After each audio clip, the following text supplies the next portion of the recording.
ወደ ኢትዮጵያ ስትመጡ ይዛችሁ መምጣት ያሉባችሁን ወሳኝ እቃዎችን እነግራችኋለሁ።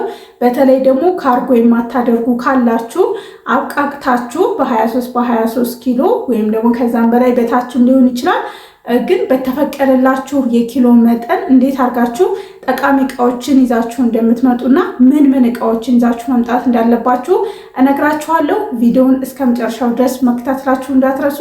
ለዚህ ቻናል አዲስ ከሆናችሁ ደግሞ መዲቲዩብን ሰብስክራይብ አድርጉ፣ እንዲሁም ደግሞ ቪዲዮውን ላይክ ማድረጋችሁን እንዳትረሱ ማለት ነው። አሰላሙ አለይኩም፣ በድጋሜ ተገናኝተናል። በመጀመሪያ ላሳስባችሁ የምፈልገው ነገር እባካችሁ ኮተት አትሰብስቡ። በተለይ ደግሞ ልብስ ኮተት አትሰብስቡ። እዚህ ይዛችሁ ስትመጡ ምንም ነገር አይጠቅማችሁም ማለት ነው።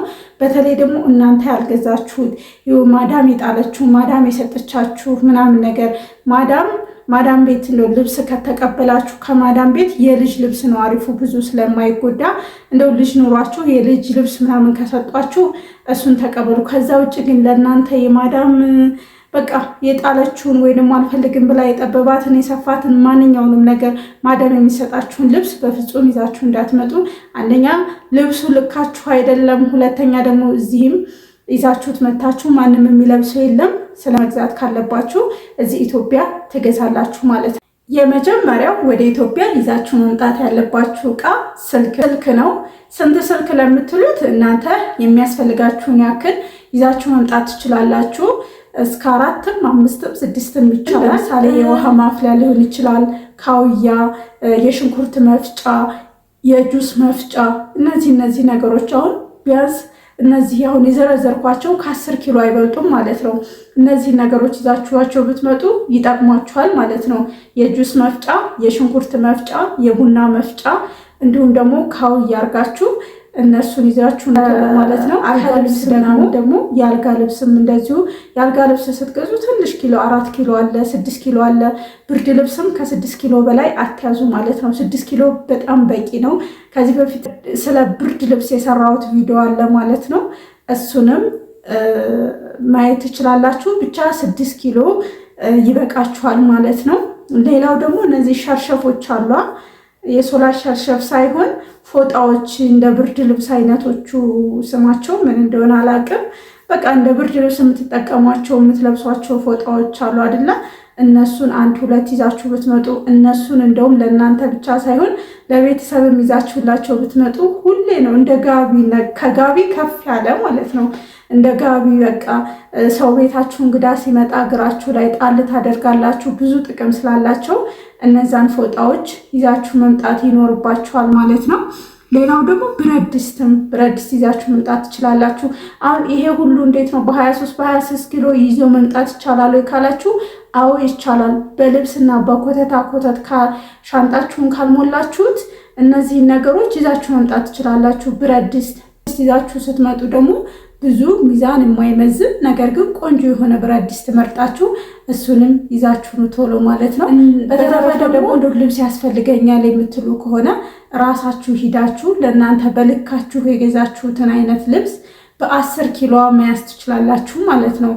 በእርግጥ ወደ ኢትዮጵያ በተለይ ጠቅልላችሁ ወደ ኢትዮጵያ ስትመጡ ብዙ ኮተት ይበዛል። በቃ ሁሉ ነገር ያሳሳችኋል። ግን በጣም ብልጥ መሆን አለባችሁ።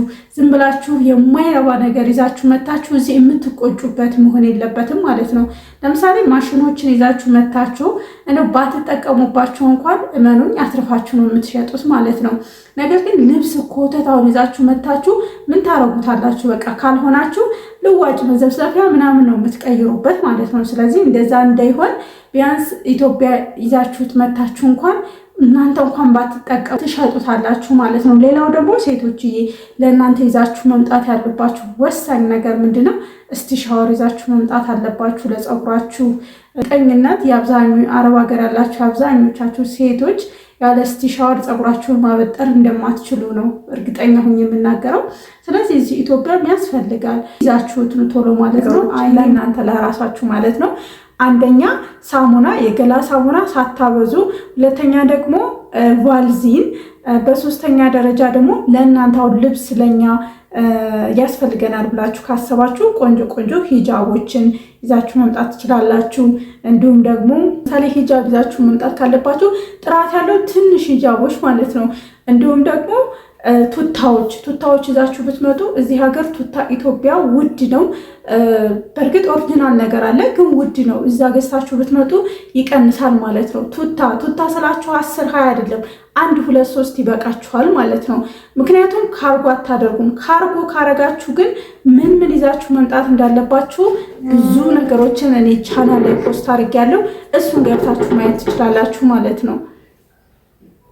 ሌላው ደግሞ ሴቶችዬ እዚህ ኢትዮጵያ ውስጥ ያለው ሞዴስ ቶሎ ላትለምዱ ስለምትችሉ የተወሰነ በርከት አድርጋችሁ ሞዴስ ይዛችሁ ብትመጡ ጥሩ ነው ማለት ነው። እሱም እንደ አይመዝንም ብዙ። እሱም ደግሞ ከሻንጣችሁ ከስር አድርጋችሁት ማለት ነው።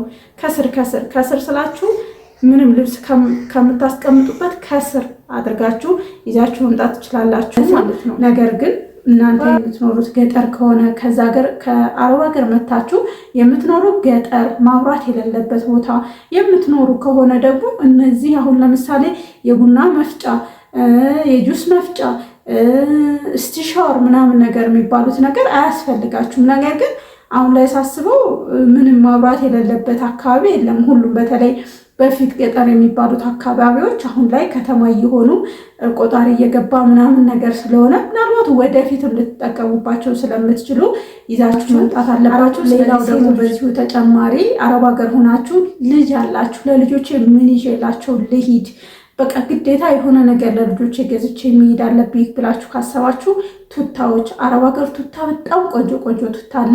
ለልጆች የሚሆን ቱታ ይዛችሁን ቶሎ። ሌላ ብዙ ልካችሁ ላይ ሆንላችሁ ይችላል።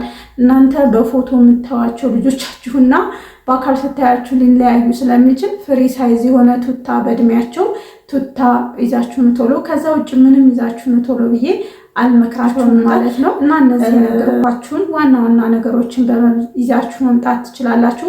ኮተት ካላበዛችሁ እነዚህን የዘረዘርኳቸውን የቤት እቃዎችና መምጣት ትችላላችሁ። ነገር ግን ልብሳችሁን 23 ኪሎ ከሞላችሁት በ23 ኪሎ ምንም ልትይዟችሁን በፊት ላይ አሁን ስንት እንደሆነ አላውቅም 23 ኪሎ 46 ኪሎ ነበር የሚፈቀደው። ከዛ በወገባችሁ 7 ኪሎ 10 ኪሎ ድረስ አለ።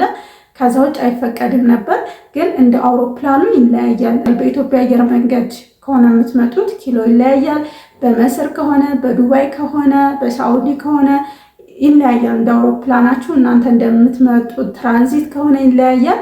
ብቻ ያው ማለት ከ50 እና ከ60 ኪሎ በላይ የሚፈቀድ አይመስለኝም። በተፈቀደላችሁ ልክ ግን እናንተ ብልጥ ከሆናችሁ አሪፍ ነገሮችን ይዛችሁ መምጣት ትችላላችሁ ማለት ነው። የዛሬው ቪዲዮ እንግዲህ ይህንን ይመስል ነበረ። ቪዲዮውን ከወደዳችሁት ላይክ፣ ሼር ማድረጋችሁ እንዳትረሱ። ሀሳብ አስተያየት ካላችሁ ኮሜንት ላይ አስቀምጡልኝ። በሌላ ቪዲዮ እናንተን ይጠቅማል ያስተምራል ብዬ ባሰብኩት እስከምንገናኝ በያላችሁበት ሰላማችሁ። እወዳችኋለሁ በል